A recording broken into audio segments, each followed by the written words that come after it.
ආයුබෝවන් ඔයාලට. ඔන්න අද මම ඔයාලට ගෙනාවේ රෙස්ටොරන්ට් එකේ තියෙන ක්‍රමයටම බිත්තර රෝල්ස් හදන විදිය.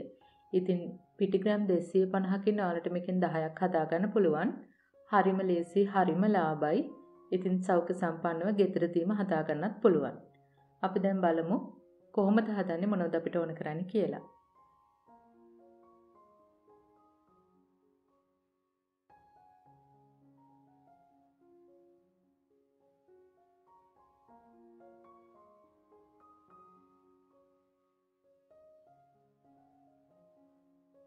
මම දැන් මෙතන අරගෙන තියෙනවා පාන් පිටි ග්‍රෑම් 250ක්.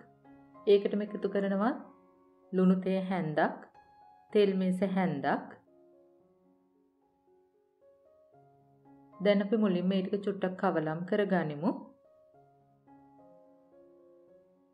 ඊළඟට ඔයාලා වතුර චුට්ට දාලා චුට්ටක් අතේ ඇලෙන පදමට මේ ඩෝ එක අනා ගන්න ඕන. මම දැන් ඔයාලට පෙන්නන්නම් ඒ පදම.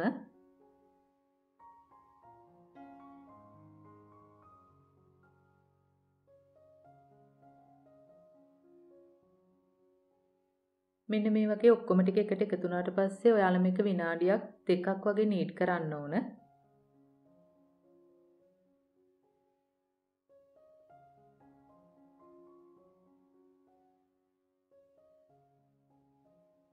ඊළඟට අපිට පුළුවන් අතේ තෙල් හොඳට තවරගෙන මේ ඩෝ එක කොටස් 8කට වෙන් කරගන්න.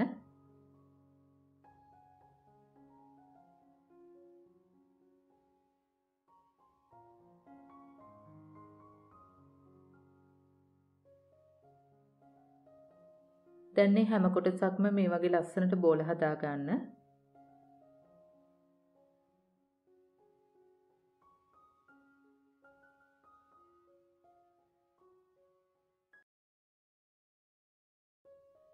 දැන් ඔයාලට පුළුවන් උඩින් තෙල් මේස හැන්දක් විතර දාන්න.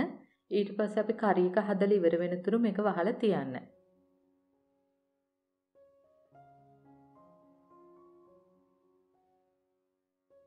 මම දැන් කරි එක හදන්න මේ පෑන් එකට තෙල් මේස හැන්දක් එකතු කරනවා. ඒකටම එන්සාල් දෙකක්, කරාබු නැටි දෙකක් එකතු කරන්න. දැන් ඒකටම සුදු ලුණු බිකි දෙකක්, අමු මිරිස් කරල් 3-4ක්, කරපිංචි ඉත්තක් මේ වගේ පොඩියටම චොප් කරලා එකතු කරන්න. දැන් මේ ටික හොඳට සුවඳ එනකොට පොඩි රට ලුණු ගෙඩියක් මෙන්න මේ වගේ පොඩියට කපලා එකතු කරන්න.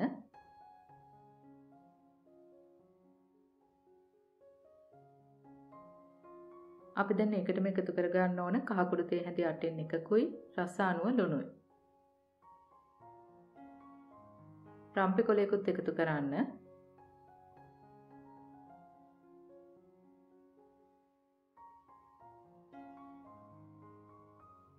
ඊළඟට මේ ටික හොඳටම මැලුණාම මම එකතු කරනවා තක්කාලි ගෙඩි කාලක්. තක්කාලි ටිකත් හොඳටම මැලුණාම මිරිස් කුඩු තේ හැඳි භාගයකුයි, කෑලි මිරිස් මේස හැන්දකුයි, ගම් මිරිස් කුඩු තේ හැඳි කාලකුයි එකතු කරන්න.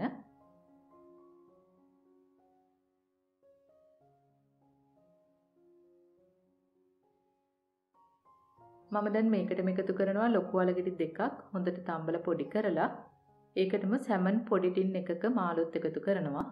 ඒ ටික හොඳටම පොඩි කරලා එකතු කරන්න. එතකොට තමයි මේ කරි එක රස වෙන්නේ. දැන් මෙන්න මේ වගේ පොඩි කර කර මේක කවලම් කරන්න. ලුණු රස මදි නම් තව ලුණු චුට්ටකුත් එකතු කරගන්න. අපි දැන් මේක බෝලයක් වගේ කැරකිලා එන පදමට එනතුරු හැඳි ගාලා හදන්න ඕන. දැන් ඔන්න මේ කරි එක බෝලයක් වගේ කැරකිලා එනවා. මේ පදම හරි. අපි දැන් ලිප ඔෆ් කරගනිමු. දැන් ඔයාලට පේනවා ඇති මේ පිටි බෝල ටික හොඳටම මෘදු වෙලා තියෙනවා.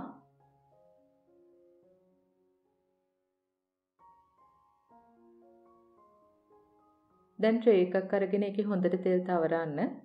ඊළඟට අපි පිටි බෝල අරගෙන මෙන්න මේ වගේ තුනී කරන්න. අත් දෙකේ තෙල් තවර ගත්තම ඔයාලට මේක නිකම්ම තුනී කරන්න පුළුවන්. දැන් ඔයාලට පුළුවන් මේ වටේ තියෙන ඝන කොටස් ටික අයින් කරන්න. ඒ ටිකෙන් ඔයාලට පුළුවන් තව රෝල්ස් දෙකක් විතර හදාගන්න. ඒ නිසා වැඩි පිටි කොටස් තියෙනවා නම් ඒවා අයින් කරගන්න පුළුවන්. මම දැන් මුලින්ම කරන්නේ බිත්තර භාගයක් මේ වගේ මැදින් තියෙනවා. දැන් කරි එක තියන්නේ ත්‍රිකෝණාකාර හැඩයට. ඊළඟට දැන් ඔයාලා මේක නවනකොට මම මේ පෙන්නන විදිහට නවා ගන්න.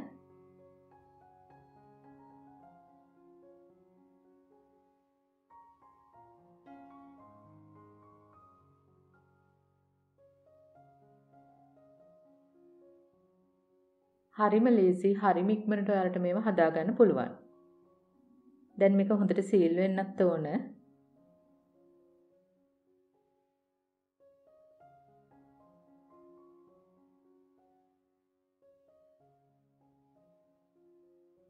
ඊළඟට මම මෙතන අරගෙන තියෙනවා බිත්තරයක්. ඒක හොඳට ගසා ගන්න. පාන් කුඩු ටිකකුත් අරගෙන තියෙනවා. දැන් අපි රෝල්ස් ටික අරගෙන බිත්තර සාරු වල හොඳට දවටලා පාන් කුඩු වල දවට ගන්න.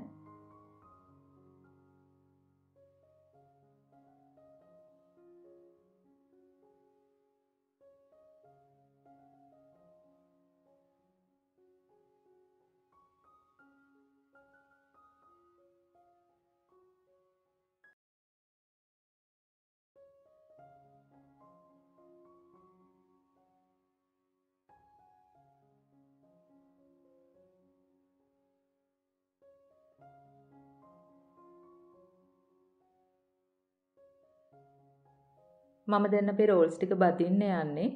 ගැඹුරු තෙලේ බදින තරමට තෙල් දාන්න. ඊළඟට මේ තෙල් ටික මධ්‍යම ගින්දරේ හොඳට රත් වෙන්න දෙන්න. ඊළඟට අපිට පුළුවන් මේ රෝල්ස් ටික දාලා බැද ගන්න. ඔයාලා මේක හරව ලස්සන රන්වන් පාටට එනතුරු බැද ගන්න.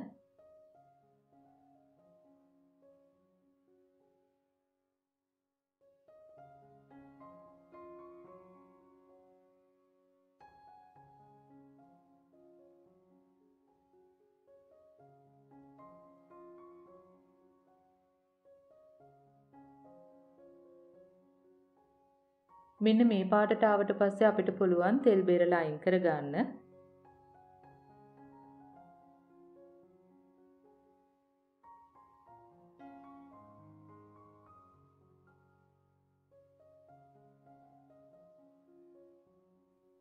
අපි දැන් එකක් කපලත් බලමු ඇතුළ කොහොමද තියෙන්නේ කියලා. මෙන්න මේ වගේ බිත්තර එක්ක කරි එක ලස්සනට තියෙනවා. අපි සාමාන්‍යයෙන් කඩෙන් ගන්න රෝල්ස් වල රසමය ස්වභාවයමක් තියෙනවා. ඉතින් ඔයාලට සෞඛ්‍ය සම්පන්නව ගෙදරදීම දැන් මේව හදා ගන්න පුළුවන්. තේ වේලාවට විනාඩි කිහිපයකට කලින් ඔයාලට මේක හදා ගන්න පුළුවන්. ඉතින් හරිම ලේසි, හරිම ඉක්මන්, හරිම රසයි. ඔයාලත් මේ විදිහට හදලා බලන්න. මේ වීඩියෝ එක ගැන ඔයාලට ගැටළු යෝජනා තියෙනවා නම් ඒව පහලින් කමෙන්ට් එකක් දාන්න. අපි ආයෙත් මේ වගේම රසබර වීඩියෝ එකකින් හමු වෙමු. එතකන් ඔයාලට සුබ දවසක්. ස්තුතියි.